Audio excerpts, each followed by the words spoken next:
School भेजने से पहले उसकी माँ यून ने उसके बैग में काफी भारी भरकम सामान भर दिया ताकि वो अपनी खास शक्तियों के कारण हवा में उड़ने ना लग जाए। फिर अपना बैग लेकर किम बस में चढ़ गया तो उसने देखा कि जैंग नाम की एक लड़की की बस छूट गई थी। उसने जैसे तैसे बस रुकवा कर जैंग को बस में चढ़ाया, लेकिन लड़की के पास टिकट तक के पैसे नहीं थे, तो किम ने उसके बदले पैसे भी दे दिए। अचानक किम को एहसास होने लगा कि उसकी उड़ने की शक्तियाँ अपने आप जागने लगी हैं, तो उसने बहुत जोर लगाकर अपने पैर जमीन पर ही रखने की कोशिश की ताकि उसका सच बाहर ना आ जाए। बाद में हम देखते हैं कि क्लास में सभी बच्चे पढ़ रहे थे, पर किम की नजरें तो बस जैंग पर ही टिकी हुई थी, क्योंकि वो मन ही मन उससे बेहद प्यार करता था। उसे देखते ही किम के पैर एक बार फिर से जमीन से उठने लगे, तो उसने बहुत जोर से अपना टेबल पकड़ लिया ताकि वो हवा में ना उड़ जाए। वहीं दूसरी ओर हम एयरपोर्ट पर फ्रैंक नाम के आदमी को देखते हैं। उसने पार्किंग लॉट में मौजूद एक ट्रक में से अपने मिशन का सामान उठाया और फिर एक वर्कर का भेष बना लिया। तब ये खुलासा होता है कि फ्रैंक एक सीरियल किलर था, जिसे सुपरनैचुरल कंट्रोल एजेंसी ने सोल में मौजूद अद्भुत शक्तियों वाले लोगों को मारने का काम दिया था।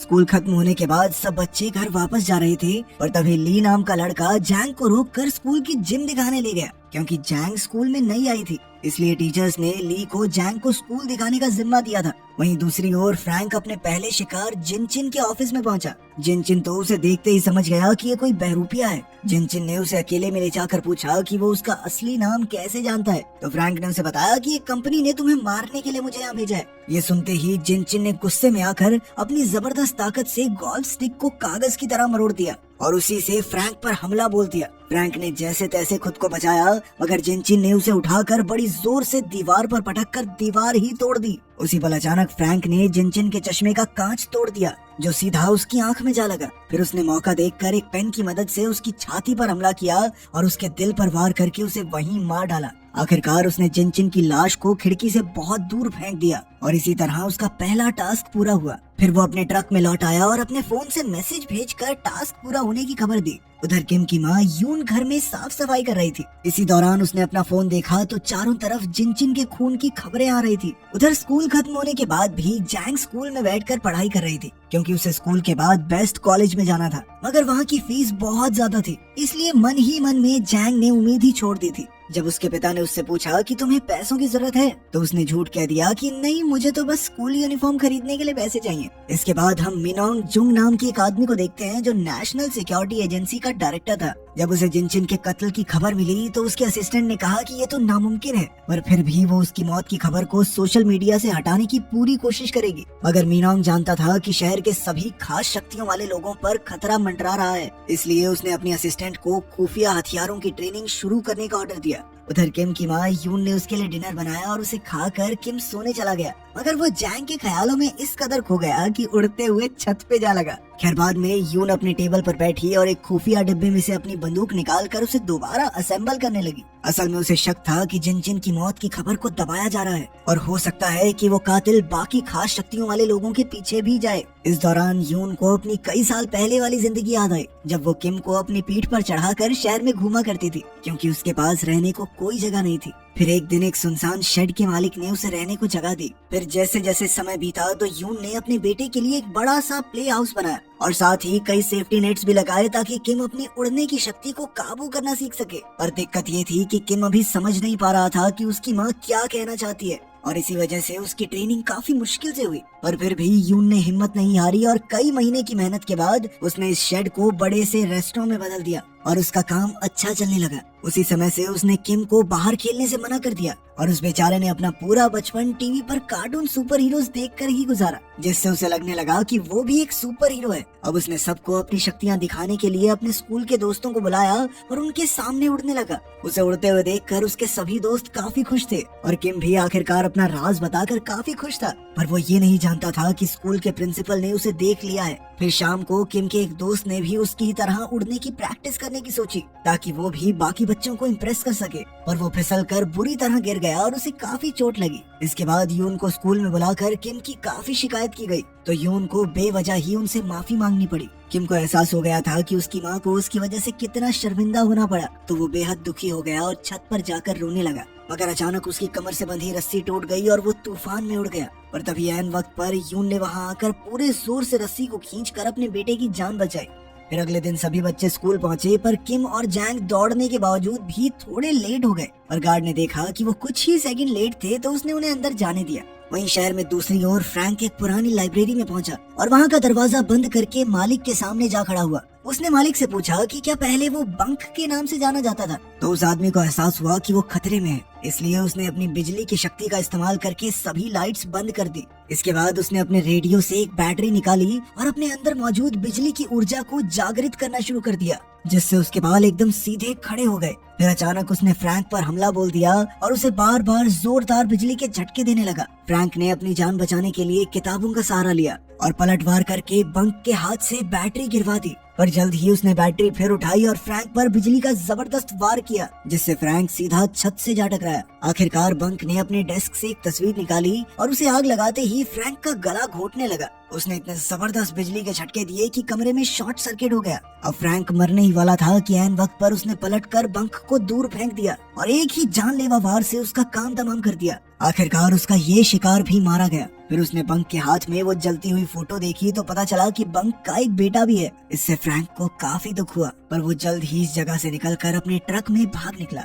उधर स्कूल में जैंग को एहसास हुआ कि स्कूल पहुंचने के लिए दौड़ने की वजह से उसकी यूनिफॉर्म से पसीने की बदबू आ रही थी। इस वजह से वो काफी शर्मिंदा थी और ऊपर से बैंग नाम का एक लड़का उसे परेशान करने लगा। उसने जैंग का स्कूल रिकॉर्ड उठाकर देखा कि वो जिम्नास्टिक्स करती है। फिर वो उसका मजाक बनाने लगा तो ली ने उसे रोककर वापस अपनी जगह पर जाने को कहा। फिर कुछ समय बाद वो जिम में जिम्नास्टिक्स प्रैक्टिस करने गई तो बैंग एक बार फिर उसे परेशान करने लगा। जब ली ने एक बार फिर से उसका रास्ता रोक लिया तो बैंग ने उसे स्कूल के बाहर मिलने को कहा, जिसके लिए ली भी तुरंत तैयार हो गया, मगर वो ये नहीं जानता था कि एक टीचर उसे देख रहा था। खैर फिर बैंग ने ली पर हमला करने की कोशिश की, मगर ली ने बड़ी ही आसानी से उसे डॉज करके जमीन पर गिरा दिया। अब बैंग ने गुस्से में जमीन से कांच की बोतल उठाई और वो ली को उससे मारने ही वाला था, पर ली ने एक ही जबरदस्त मुक्के में बैंग को पेड़ पर लटका दिया। तब ये खुलासा होता है कि ली के अंदर भी अद्भुत शक्तियाँ हैं। खैर बाद में जब टीचर ने बैंग के क्लास में न होने की वजह पूछी तो ली ने झूठ कह दिया कि उसकी तबीयत ठीक नहीं थी, इसीलिए वो जल्दी घर चला गया।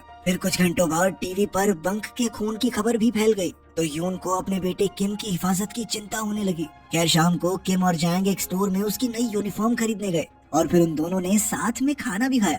वहीं दूसरी ओर फ्रैंक बंक के हाथ से मिली तस्वीर देख रहा था कि उसे अपने अगले शिकार का खात्मा करने के ऑर्डर्स मिल गए।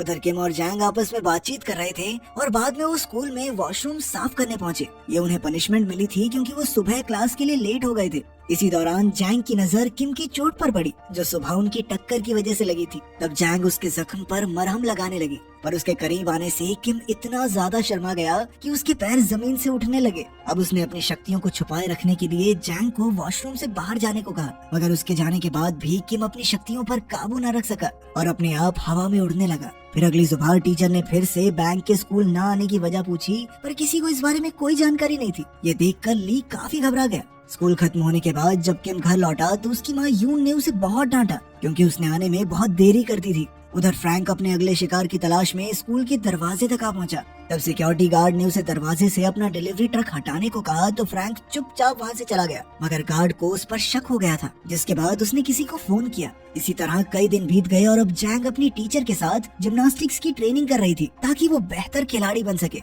इसी दौरान ली छुप छुपा कर जैंग को प्रैक्टिस करते हुए देखता रहता क्योंकि वो भी मन ही मन जैंग को चाहने लगा था। एक रात प्रैक्टिस के दौरान अचानक जैंग का पैर मुड़ गया और वो बुरी तरह गिर गई। उसे देखते ही ली उसकी तरफ दौड़ा, पर उसी वक्त किम भी वहाँ आ गया, जिसके बाद ली बीच में ही रुक गया। दरअसल जैंग को दर्द में देखकर किम तुरंत उड़कर वहाँ पहुँच गया था, पर जैंग ने बताया कि मुझे ज्यादा चोट नहीं लगी है और फिर वो वापस से ट्रेनिंग में जुट गई। अब वो किम की मदद से एब्स एक्सरसाइज करने लगी, मगर जैंग के इतना करीब आने की वजह से किम घबरा कर एक बार फिर से ऊपर उड़ने लगा और अचानक दूर जा गिरा। तभी जैंग उसकी मदद के लिए दौड़कर वहाँ आई। खैर उसी समय क्लीनर ने वहाँ आकर उन्हें बाहर जाने को कहा क्योंकि आज उसे जिम्नेजियम की सफाई करनी थी। किम ने जैंग से कहा कि वो ठीक है और वहाँ से चला गया, पर जैंग को कुछ भी समझ नहीं आ रहा था कि वो अचानक उड़कर दूर कैसे जा गिरा। खैर कुछ समय बाद ली जिम में आया और उस बोर्ड के पास गया जहाँ जैंग अपनी छलांग की प्रैक्टिस कर रही थी। अब उसने गुस्से में आकर इतनी ऊंची छलांग लगाई कि उसका पंजा दीवार पर छप गया। खैर कुछ दिन बाद शाम को जैंग और किम एक दुकान पर खाना खा रहे थे। तभी अचानक जैंग को याद आया कि वो अपनी स्पोर्ट शूज तो स्कूल के जिम में ही भूल आई। तब किम ने कहा कि उसका पेट भर गया है और वो अकेला जैंग के शूज लेने स्कूल की ओर चला गया, पर जैंग को कई दिनों से उसकी हरकतों पर शक था, इसलिए वो भी उसका सच जानने के लिए उसका पीछा करने लगी। जब वो स्कूल पहुंची तो किम के पैरों के निशानों की दिशा में आगे बढ़ी और तभी उसे वो सभी पल याद आए जब उसने अपनी आंखों से किम को उड़ते देखा था। इसी तरह वो दूसरी मंजिल पर पहुंच गई, पर यहाँ पैरों के निशान गायब हो गए। तो उसने किम को आवाज दी। जल्द ही किम वापस आया तो जैंग ने उससे पूछा कि जब भी वो करीब होते हैं तो वो इतनी अजीब तरह से बर्ताव क्यों करता है। पर किम ने कहा कि ऐसा कुछ नहीं है, मैं तो नॉर्मली ऐसा हूँ। बाद में किम अपने बैग में कुछ ढूंढ रहा था तो जैंग ने देखा कि उसकी बैंडेज उतरने वाली थी, तो वो बैंडेज ठीक करने लगी, पर उसके छूते ही किम इतना शर्मा गया कि वो उसी पल हवा में उड़ गया और सीधा छत से जा चिपका। उसे देखकर जैंग हक्की बक्की रह गई, पर अब उसने किम को बचाने का तरीका ढूंढा। वो एक डब्बे के ऊपर चढ़कर किम की ओर कूद गई और उसे खींचकर अपने साथ जमीन पर ले आई।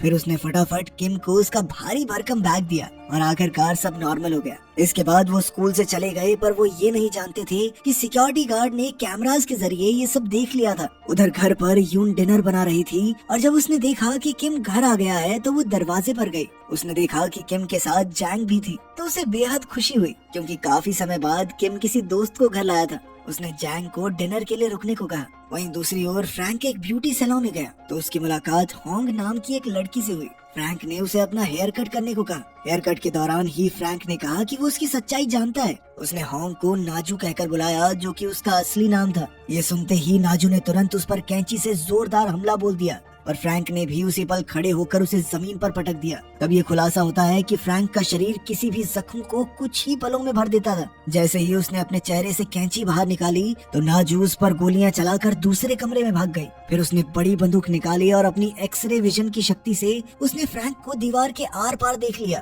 तब उसने धुआंधार गोलीबारी चालू कर दी। इधर फ्रैंक भी नाजू का काम तमाम करने दौड़ा और दीवार तोड़कर नाजू पर कूद पड़ा, लेकिन नाजू ने एक बार फिर उस पर गोलियां चला दी। पर जल्द ही उसे एहसास हो गया कि इन गोलियों का फ्रैंक पर कोई असर नहीं हो रहा, तो वो तुरंत किचन में गई और अपनी खास बंदूक निकाली। जल्द ही उसने कमरे में मौजूद पाइप्स पर गोलियां चला दी, जिससे पाइप्स में से गैस लीक होने लगी। इसी धुएं की आड़ में छुपकर नाजू ने फ्रैंक पर धुआंधार गोलियां चलाई। इसी दौरान नाजू को भी गोलियां लगी, पर फिर भी उसने अपनी बड़ी शॉटगन निकाली और फ्रैंक पर जोरदार वार किया, जिससे वो एक शेल्फ से जा टकराया। इसके बाद नाजू ने उसकी तरफ भागकर शॉटगन से जानलेवा वार किया, जिससे वो बहुत दूर जा गिरा। तब फ्रैंक फटाफट एक कॉरिडोर में छुप गया ताकि उसकी शक्तियां उसके सारे घाव भरते। ठीक होते ही वो नए जोश के साथ बाहर आया और नाजू के शॉट से बचते हुए उसकी तरफ दौड़ा। उसने एक जबरदस्त किक से नाजू को गिरा दिया और फिर उसका गला घोटने लगा। तब नाजू ने अपनी कैंची उसकी टांग में घोंप दी। इसके बाद उसने इसी कैंची से उसकी गर्दन पर वार किया और फ्रैंक ने पहले ही उसे रोक दिया।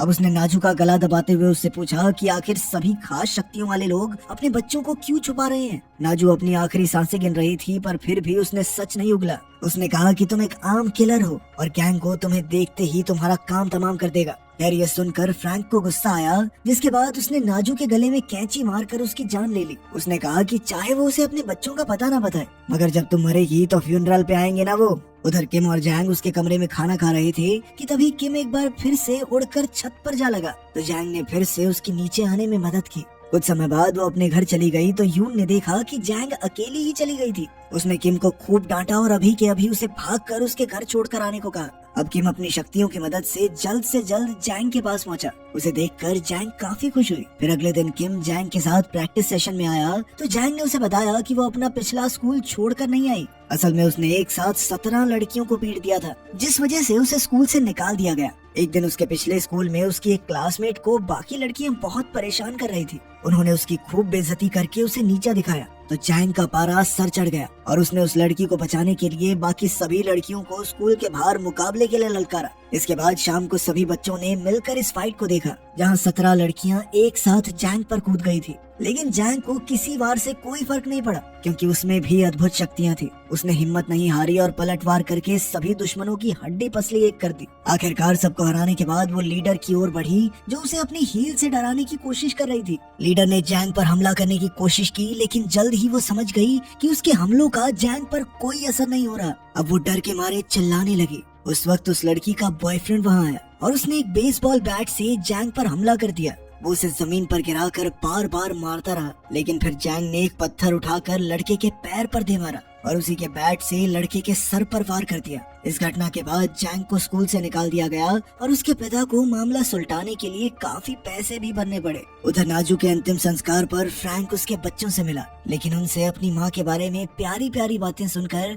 फ्रैंक का दिल टूट गया और उसने उन्हें मारने का प्लान कैंसिल कर दिया। उधर नेशनल सिक्योरिटी एजेंसी आम लोगों से म्यूटेंट्स के वजूद को छुपाने की हर कोशिश कर रही थी। आखिर में हम देखते हैं कि उस बिजली की ताकत वाले म्यूटेंट का लड़का अपने पिता की मौत का बदला लेने के लिए उसके कातिल को ढूंढ रहा था और उसके अंदर भी अपने पिता की तरह खास शक्तियां मौजूद थी। इस सीरीज का पहला सीजन यहीं खत्म हुआ। अगला सीजन अभी आया नहीं है, तो कमेंट्स में नेक्स्ट मत करना, ठीक है? मिलते हैं अगली वीडियो में।